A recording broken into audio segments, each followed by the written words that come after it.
It's now before Yom Kippur. There was once a story, a chassid came to his Rebbe. I'm not sure which Rebbe it was. Some people say it was by the Baal HaTanya. Some people say it was Kedushas Levi. So I don't know. Bottom line, a chassid came to his Rebbe and asked him, Rebbe, how can I do the mitzvah of chesed b'shleimus? How can I fulfill the mitzvah of charity to the fullest? So the Rebbe said that to do the mitzvah of chesed to the fullest, you have to be willing to die for another Jew. A few days later, he sees police carrying a whole family to prison. So he asked, what's going on over here? So they said they own rent to the governor, the mayor, whatever it was called over there, the Puritz. And he owns rent, so he's going to jail until the money's coming. Now, back in the day, jails weren't like today. It was like literally a dungeon, and you could have died from being there. So he went to the mayor and asked him how much rent does he own. So, not sure what currencies they used in those days and the exact amount of money. Let's make it equivalent to US dollar. It was around $70,000.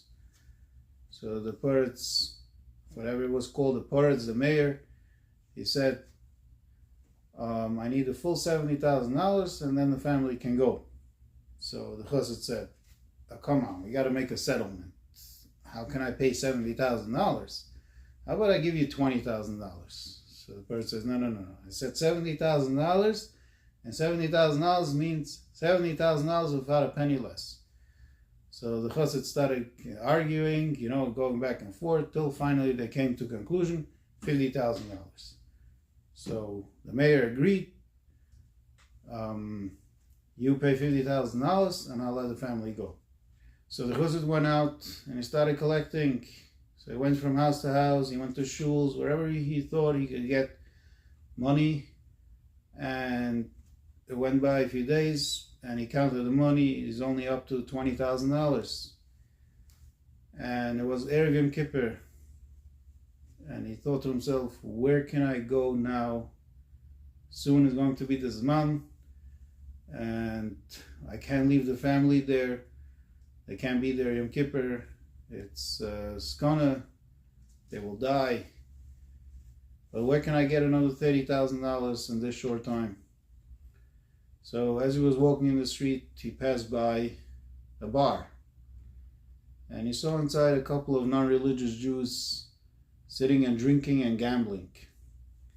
So he thought to himself, should I go ask them for help? If people can do such a thing a few hours before the Zman, they could drink alcohol and gamble and not consider anything about Yom Kippur, why would they help me? But then he thought to himself, what do I have to lose? Let's give it a try. So he went into the bar and he said, I know you're not religious, but you're Jewish. Have mercy on a brother. There's a family in jail, and the mayor will not let him out until I get him the full $50,000. I only have $20,000. Please help me with $30,000. So one of the guys was sitting there, and he thought to himself, and he said, okay, I can give you $30,000 in one condition. He takes a bottle of vodka. It says, for every bottle you drink, you get $10,000. So if you drink 3, you get $30,000. And you can go do whatever you want with the money. So the chassid thought to himself, I can't drink alcohol now. It's before Yom Kippur. Plus, drinking 3 bottles? 1 bottle it could make a person sick and you can even die. He was talking about 3. But then he remembered the Rebbe said, in order to do chesed b'shleimus, to do charity to the fullest, you got to be willing to die for another Jew. So he decided, okay, I'll drink the bottle of vodka. So they gave him a bottle of vodka, and he started drinking, and they started cheering, whoa, they were excited seeing a guy drinking a whole bottle of vodka. You don't see that every day. And he drank up 1 bottle, they gave him $10,000. And then he drank another one, pushed himself, and he came to the 3rd one. So, if you drink 1 bottle, you become way beyond drunk. You drink 2 bottles, you're already way beyond being an animal. And if you drink 3 bottles, you become like a different species that doesn't exist. And the guy pushed himself and he drank all 3 bottles. And they gave him the whole money. And, he wasn't able to walk normal, but he tried as much as he can. And he got to the mayor and he gave him the whole $50,000. They let the family go. In the meantime, he was drunk.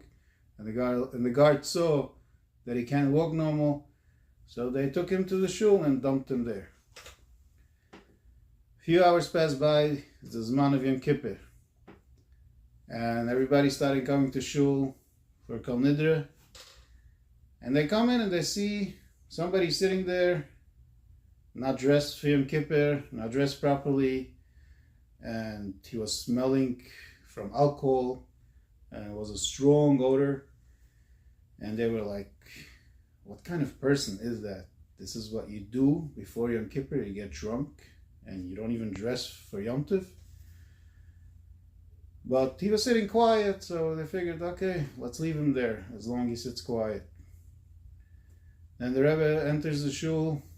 He goes to the Rin Kodesh and opens it. As soon as the Chassid saw the Rin Kodesh open, he ran to the Rin Kodesh and he started screaming, Ata Reis Olodas, Ki Hashem Ilevadoi. The tune that we sing Ata Reis Olodas in Simchas Torah. And everybody became outraged.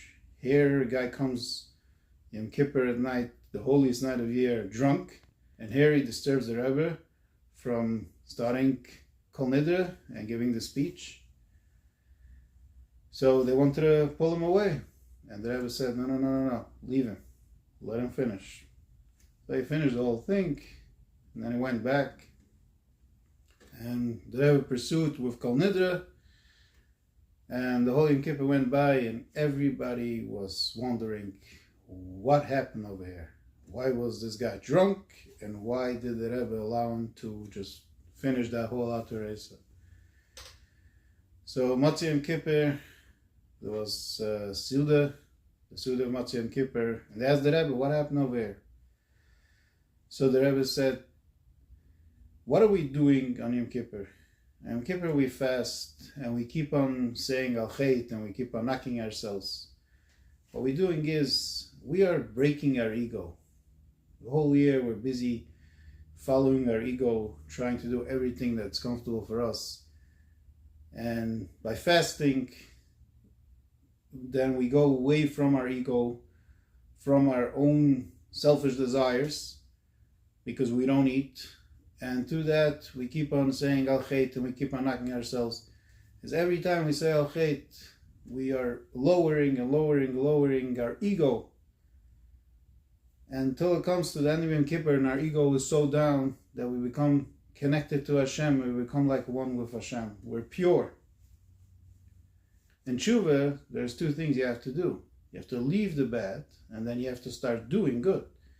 So after Yom Kippur, we left the bad, but now we have to start doing good. So that's why Sikkos follows right after Yom Kippur. So we have a few days that we started preparing for Sikkos. Preparing the Esrog and Lulav, preparing the Sikkah, preparing the meals. And then Sukkot comes, and we're actually doing all the mitzvahs. So after 7 days, from leaving the Averis and doing mitzvahs, now we can go dance with the Torah. That's why Simchas Torah is after Sukkot. But this Jew was willing to die for another Jew, not just one Jew, for a whole family. He didn't drink alcohol for the fun. He drank alcohol because he wanted to save an entire family. So when a person is willing to die to save another Jew, then he passed the whole Yom Kippur and the whole Sikkos, and he's already by Simchas Torah. So he didn't have to go through the whole Al Chait and the whole thing. He was already there. He was by Simchas Torah.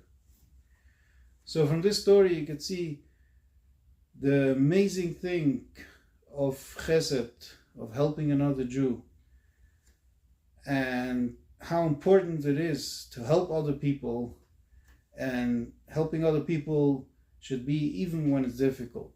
And we live today in a time that people do help other people. It's chazak ve'ematz. Keep it up. And we should become even more into chesed, and we should help even more. And a person should recognize that you need to help every Jew, even when it's hard. And through that, we'll become one with each other. And when we become one with each other, then we can become one with Hashem. So Hashem should bless us with a sweet, enlightened year. And we should be zoiche. The vi is goyel tzedek b'mayim b'mayim yomer.